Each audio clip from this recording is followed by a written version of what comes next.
Black Americans are about 13 to 14% of the population. Yes, about half of all prisoners are black. Exactly. So blacks commit more crimes than whites do. They commit more murders, they commit more arsons, they commit more kidnappings. For example, blacks are 13% of the population and they commit 58% of all the murders. Okay.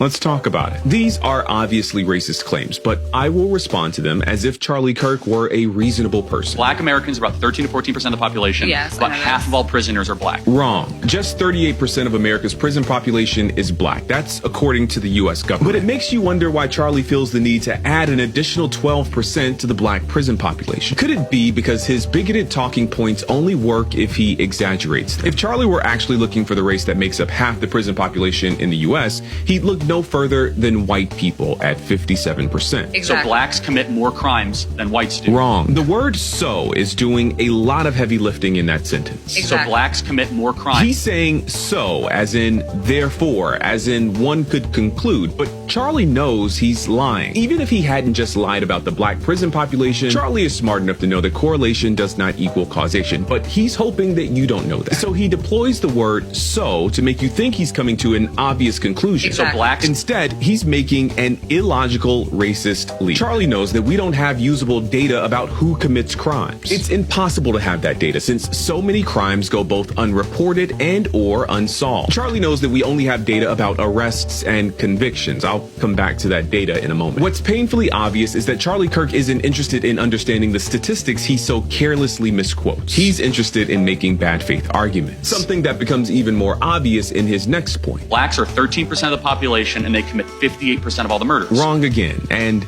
loud this time. If Charlie were interested in honesty, he would have mentioned the other 1350 statistic. Yes, black people are about 13% of the population, but make up 53% of all criminal exonerations. In fact, black people make up 55% of all murder exonerations specifically. Black people are more likely than any other group in this country to be convicted of crimes they did not commit. And then people like you have the nerve to parade these stats around as though they prove something. The reality is that you probably know these stats, but you leave them out on purpose. Because to bring that stat into this conversation would make some people think. And that's the last thing a person like you wants.